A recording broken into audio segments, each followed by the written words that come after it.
Hello and welcome to another episode of Taste the Bickle. In this episode, we will be making chicken foot and cow foot soup my way. So, if your mama never make it that way or your granny never make it that way, I don't want to hear the comments. This is my way of making my chicken and cow foot soup. Alright, stay tuned.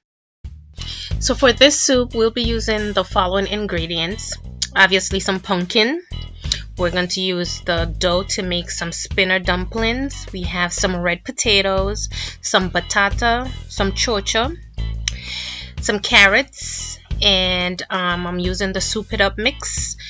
I'm using some thyme, some scallion, a Scotch bonnet pepper, and some garlic powder, onion powder, some garlic, fresh onions to season the meat.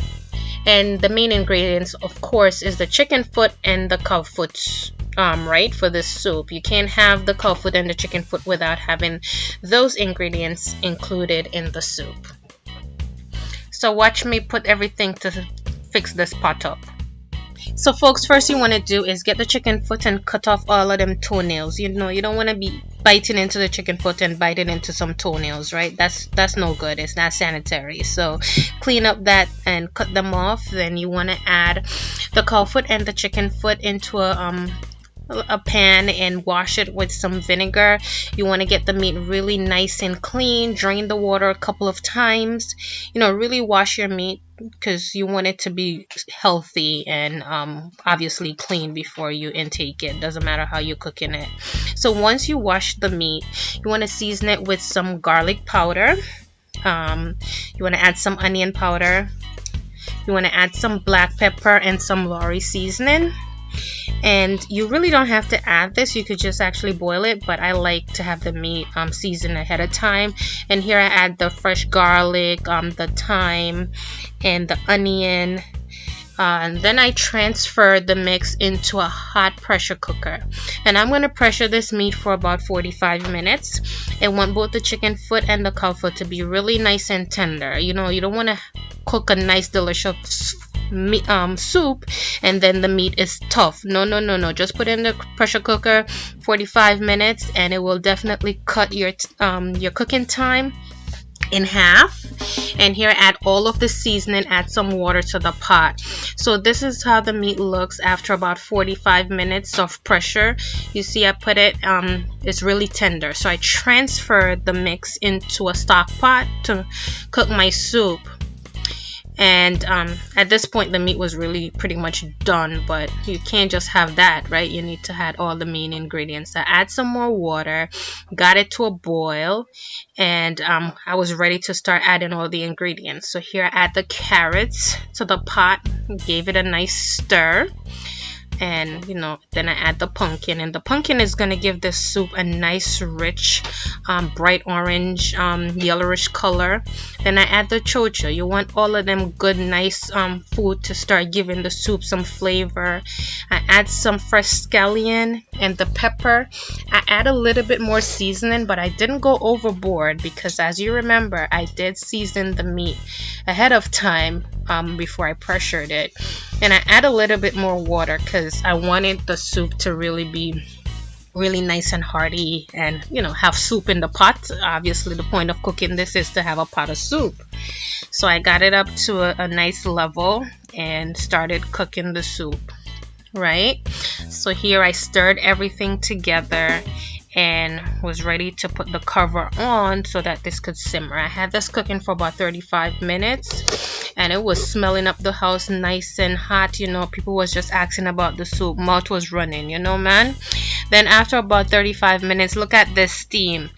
Delicious. You see the nice flavor I was telling you about? So this is where I add the batata. And the batata is pretty much like a cocoa for folks in Jamaican, other parts of the island. Then I stirred it in. It was coming really nice and the smell was just to die for in this house. If you were here, you wanted some. Then I add the red potatoes. I wanted a piece of yellow yam, but it wasn't that good, so I threw it out and I went with the potato. But the point of soup is you could add whatever ground provision you have on hand to your soup. The point is to make sure you have a nice rich flavor. And then I started adding my spinner dumplings. I didn't make them big old wheel dumplings. I just had some nice small spinner dumplings. I didn't want to have a lot of food in the soup. I wanted it to just, you have a nice cup of soup or a bowl of soup on this cold January day. And this was just my way of getting the ingredients that I already had in the house and got this soup together. You want to feed your family, and you don't really want to overdo it. You want to feed them, let them wanting to come back for more. So I had that simmering again for about 25 minutes or so. Actually, I think it was 35 minutes. Then I got the soup it up mix, and this has a lot of flavor. So like I said, watch the salt content and the seasoning that you add ahead of time, because this is going to really marry all the flavors in the pot together. You're going to be like saying, like, what's going on, man? The smell is to die for. You see the pepper, each time you open the pot, the pepper kind of shrink up, but it didn't pop. But I wanted to ensure that it wasn't, because I do have a daughter, and she's not really into the spice. But the pot was just bubbling, and the smell was really great. I did a little taste test, and I realized it needed a little bit more salt, so I added a little bit more. And then I had it simmering for another 10-15 minutes, so that all the soup mix could really cook out and the noodles could really cook out, and we were pretty much ready to eat. So I'll show you what it looks like after about 15 minutes really cooking, and you'll see how great it was. And obviously I did cover the pot for the 15 minutes. So this is how the soup looked after about 15 minutes. It's like saying, yes, yes, yes, come and get me. Bring your bowl, bring your cup, and come enjoy me, because it was that good.